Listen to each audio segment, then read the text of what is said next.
Magandang madaling araw mga idol. Today, April 3, 2025. Bakit madilim? Kasi hindi natin ito makikita pag may araw. Yung ganitong karakteristik ng ating dragon fruit.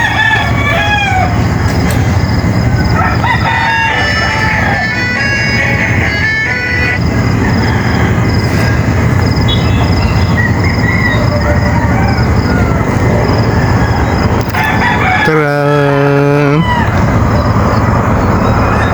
Ayan siya mga idol, oh.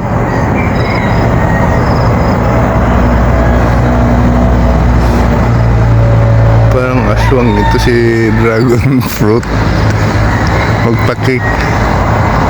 Magpakita lang sa kanyang bulaklak pag gabi. Yan. Mamaya pag araw, pakita natin din. Titiklop din yan. Ganda kaya.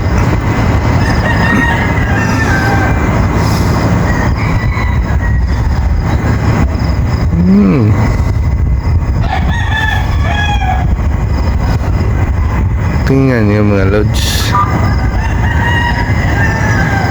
Ganyan si dragon fruit. Pero pag araw, wala kayong makikita na ganito kaganda na. Ay sus naman, kaganda naman ng bulaklak. Lalo na pag meron pa dito. Meron pa doon. Saka na. Yan siya. Bigay pa yan ng bulaklak ng May. Ito. Bigay pa ito ng bulaklak ng May.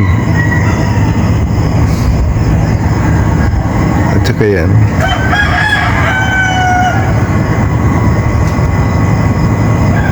Tingnan niya.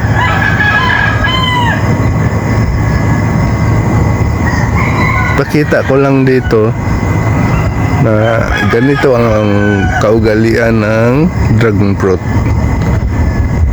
Wala kayong makikita ang bulaklak sa araw.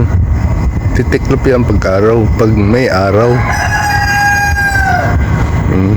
Hindi ko lang alam kung anong dahilan. Sunflower mamukadkad yung sunflower pag may araw Titiklop din yung sunflower pag gabi na. Pero siya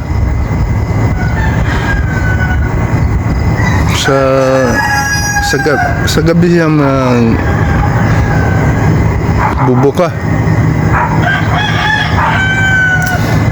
So, yan lang muna ang ipakita natin sa ating dragon fruit.